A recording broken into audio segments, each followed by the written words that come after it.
Video में आगे बढ़ने से पहले कुछ अनाउंसमेंट आपके सामने करना चाहूँगा। हमने हमारा सेकेंड यूट्यूब चैनल भी शुरू किया है जिसका नाम है बिल्ड भारत। हमारे कंट्री का जो भी इंफ्रास्ट्रक्चर डेवलपमेंट गवर्नमेंट पॉलिसीज से कनेक्टेड जो भी लेटेस्ट इन्फॉर्मेशन अपडेट होगी और उसमें जो कंपनीज इन्वॉल्व होगी वो आपके सामने मैं वीडियो के माध्यम से प्रेजेंट करता रहूँगा।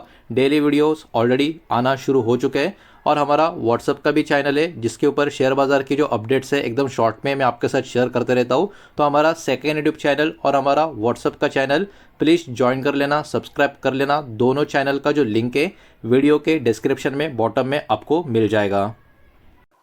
तो चलिए आगे बढ़ते हैं हमारे आज के दिन के दूसरे वीडियो की तरफ। इसके पहले एक वीडियो अभी हम पब्लिश कर चुके हैं, अगर वो नहीं देखा तो आप चाहिए तो हमारे चैनल के वीडियो सेक्शन में जाकर उस वीडियो को देख सकते हो। तो देखिए एक बहुत ही बड़ी रिपोर्ट मार्केट में आती हुई आपको नजर आएगी और कुछ लोगों को लगेगा जाने दो, हमारे कंट्री के बारे में तो रिपोर्ट नहीं है तो हम इसके ऊपर फोकस क्यों करें। लेकिन देखिए अभी का टाइम अलग है, बिकॉज हर एक बड़ी कंट्री का जो प्रेजेंस है बिजनेस का दूसरे बड़ी बड़ी कंट्रीज में, छोटी छोटी कंट्रीज में, मीडियम साइज कंट्रीज में भी आपको देखने को मिलेगा। तो अभी के टाइम किसी भी कंट्री में अगर फाइनेंशियल क्राइसिस आ गया या फिर आप कह सकते हो बहुत आर्थिक मंदी जैसा माहौल अगर हो गया, रिसेशन अगर हो गया, तो उसका इम्पैक्ट उस कंट्री में दूसरे कंट्रीज के जो बिजनेसेस है उनके ऊपर भी होगा। तो यहाँ पर वही चीज आपको समझनी होगी, बिकॉज यूरोप का इकोनॉमिक अलर्ट यहाँ पर आता हुआ आपको नजर आएगा जो सिंपल तरीके से मैं आपको यहाँ पर प्रेजेंट करने वाला हूँ। तो IMF ने यहाँ पर क्या क्या रिपोर्ट पेश की है वो सबसे पहले हमको समझना होगा। तो इंटरनेशनल मॉनेटरी फंड मतलब IMF ने यहाँ पर वार्निंग देखी रखी है। अब किस चीज के लिए, तो देखिए यहाँ पर यूरोप काफी नजदीक है रिसेशन के लिए, मतलब रिसेशन यूरोप में कभी भी आ सकता है, काफी एकदम नजदीक पहुंच चुका है। सिचुएशन अभी काफी खराब हो सकती है अगर ऐसे ही जो रिस्क यहाँ पर नजर आ रहे हैं इकोनॉमिक में वो ऐसे ही कंटिन्यू होते रहे तो, मतलब कहीं ना कहीं बहुत ज्यादा क्लोज यूरोप अभी रिसेशन के पहुंच चुका है। अब देखिए इसमें कुछ इंपॉर्टेंट या मेन रिस्क क्या क्या हमको देखने को मिल रहा है। तो मिडल ईस्ट का जो टेंशन है, देखिए अभी भी इन बिटवीन कुछ कुछ अच्छी खबरें आती जरूर है लेकिन पूरा का पूरा माहौल अब तक तो क्लियर हुआ नहीं है। तो मिडिल ईस्ट का टेंशन अभी भी आपको देखने को मिलेगा। इसके अलावा एनर्जी एंड ट्रेड का जो सप्लाई का डिसरप्शन है ये भी कहीं ना कहीं यूरोप को काफी बुरी तरीके से हर्ट करता हुआ आपको देखने को मिलेगा। और उसके अलावा टाइट फाइनेंशियल कंडीशन आपको नजर आएगी। इसमें आपको ये समझना होगा कि इनका जो कॉस्ट ऑफ मनी है यूरोप का बात हो रहा है, ठीक है, वो इंक्रीज हो रहा है। तो ये बिल्कुल भी पॉजिटिव साइन आपको देखने को नहीं मिलेगी।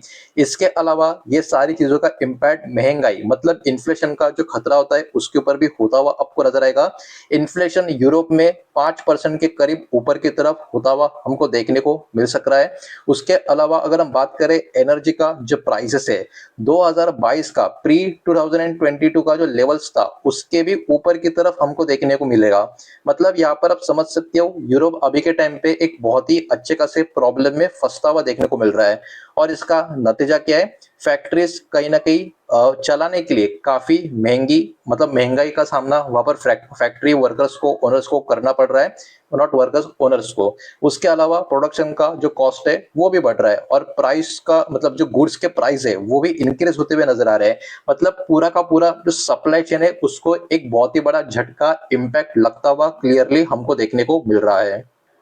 इसके साथ साथ इस चीज का जो इम्पैक्ट इकोनॉमी के ऊपर उनके जो हो रहा है वो कैसे हो रहा है, हायर प्राइस होने की वजह से पीपल मतलब लोग क्या कर रहे हैं, खर्चा कम कर रहे हैं क्योंकि महंगाई ज्यादा है। तो लोग भी वहां पर जितना चाहिए उतना नहीं, बहुत ही कम कम वहां पर खर्चा करते हुए नजर आएंगे।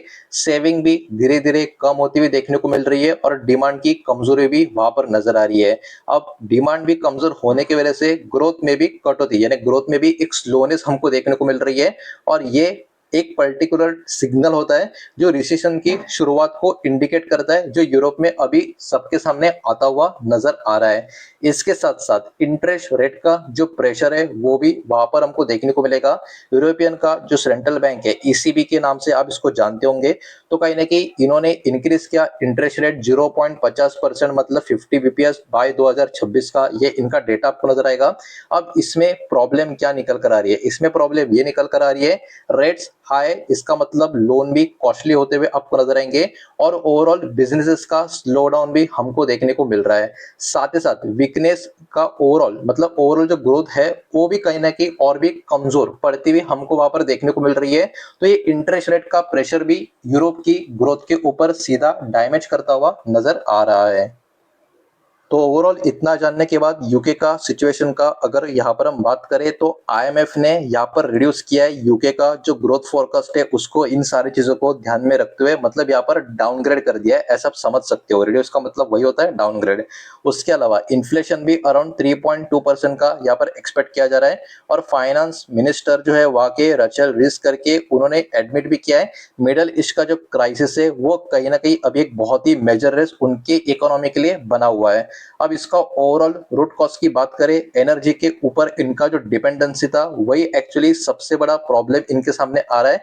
बिकॉज यूरोप का जो डिपेंडेंसी है काफी ज्यादा ऑयल और गैस का इंपोर्ट्स के ऊपर है, ठीक है। और जब प्राइस ऊपर की तरफ बढ़ता है ऑयल और गैस का, उनका जो पूरा का पूरा इकोनॉमी है बहुत बुरी तरीके से अफेक्ट होता हुआ नजर आता है, जो अभी होता हुआ हमको देखने को मिल भी रहा है। एनर्जी मार्केट अब देखिए फुल्ली यूनिफाइड नहीं है, जिसके वजह से सिचुएशन वहां पर और भी खराब होती हुई हमको देखने को मिल रही है।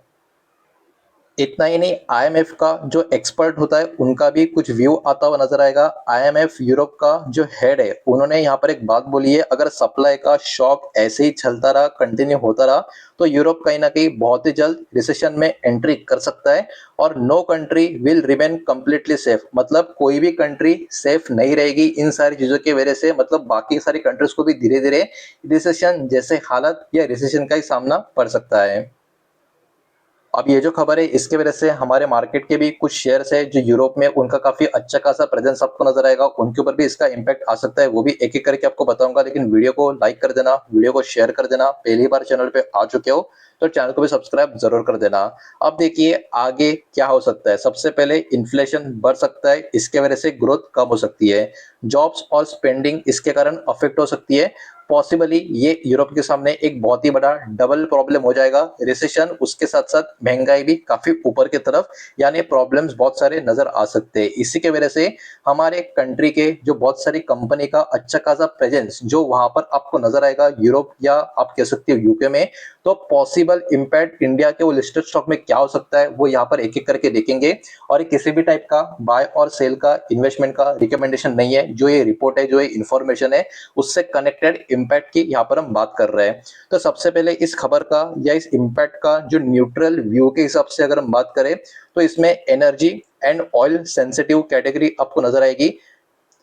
बिकॉज ओवरऑल अभी जो यूरोप में प्रॉब्लम हो रहा है वो ऑयल का ही सीनैरियो, मतलब एनर्जी एंड ऑयल का सीनैरियो से उनको सारी चीजें यहाँ पर फेस करनी पड़ रही है बिकॉज ऑफ इम्पोर्ट जो वो करता है। इसमें Reliance industries, ONGC, oil India, इनका भी काफी बढ़िया प्रेजेंस वहां पर जो आपको देखने को मिल रहा है। तो यूरोप में अगर रिसेशन बहुत ज्यादा बढ़ जाता है या शुरू हो जाता है तो ये वाले कंपनी कहीं ना कहीं फोकस पर बने रहेंगे।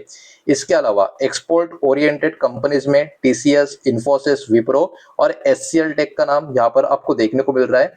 साथ ही साथ अगर मैं ऑटो इंडस्ट्रीज की बात करूं तो ऑटो इंडस्ट्रीज में यहाँ पर आप देख सकते हो टाटा मोटर, भारत फोर्ज और एलएनटी का नाम यहाँ पर आपको देखने को मिलेगा। ऑटो एंड इंडस्ट्रियल की बात हो रही है इसलिए एलएनटी का नाम भी यहाँ पर आपको देखने को मिल रहा है, बिकॉज इन तीन कंपनी का प्रेजेंस भी वहां पर काफी बढ़िया आपको नजर आएगा। केमिकल्स और मेटल्स की अगर हम बात करें तो टाटा स्टील, हिंदाल्को, एसआरएफ, ये तीन प्लेयर्स के नाम आपको देखने को मिल रहे हैं। और सारे के सारे स्टॉक के ऊपर इम्पैक्ट किया सकता है, उसके पीछे का रीजन एकदम सिंपल है। यूरोप में स्लो डाउन आने का मतलब यह है कि डिमांड भी काफी कम होना एक्सपोर्ट के लिए, और इसके वजह से एनर्जी कॉस्ट भी ऊपर की तरफ जाएगी। तो इन कंपनी का जो मार्जिन के ऊपर भी प्रेशर आने का चांस काफी बढ़ जाएगा। तो इसी की वजह से ये जितने भी शेयर्स है उनके ऊपर भी कहीं ना कहीं नजर एक आप बनाकर रख सकते हो। तो यहाँ पर सिंपल कंक्लूजन की अगर हम बात करें, Europe is at a critical point, मतलब अभी भी रिसेशन की शुरुआत हुई नहीं है लेकिन एक क्रिटिकल पॉइंट पे अभी यूरोप खड़ा है। मेन रिस्क की अगर हम बात करें, एनर्जी प्राइस और जो ग्लोबल टेंशन है वही अभी के टाइम पे सबसे बड़ा इशू वहां पर आपको नजर आएगा। सिचुएशन अभी थोड़ी ठीक है, लेकिन अगर यहाँ से सिचुएशन और खराब हो गई तो ग्लोबल मार्केट कहीं ना कहीं इस इम्पैक्ट को भी फील करते हुए नजर आएंगे। तो यहाँ पर थोड़ा सा आपको कह सकते हो अलर्ट तो रहना पड़ेगा। तो देखिए जो भी डेटा इस वीडियो के माध्यम से अभी मैंने आपके सामने प्रेजेंट किया है वो एक इन्फॉर्मेशनल और एक एजुकेशनल पर्पस के हिसाब से किया है, और ये पब्लिकली अवेलेबल ग्लोबल रिपोर्ट और जो न्यूज है वही मैंने आपके सामने प्रेजेंट की है। ये किसी भी तरीके का इन्वेस्टमेंट का एडवाइस बिल्कुल भी नहीं है। उम्मीद करता हूँ वीडियो आपको समझ आया होगा, पसंद आया होगा तो वीडियो को लाइक करें, दोस्तों शेयर करें। पहली बार चैनल पे आ चुके हो तो सब्सक्राइब भी कर देना, और कोई भी स्टॉक में निवेश करने से पहले खुद की स्टडी रिसर्च जरूर करें, फाइनेंशियल एडवाइजर की सलाह जरूर ले। मिलते हैं नेक्स्ट वीडियो में, धन्यवाद।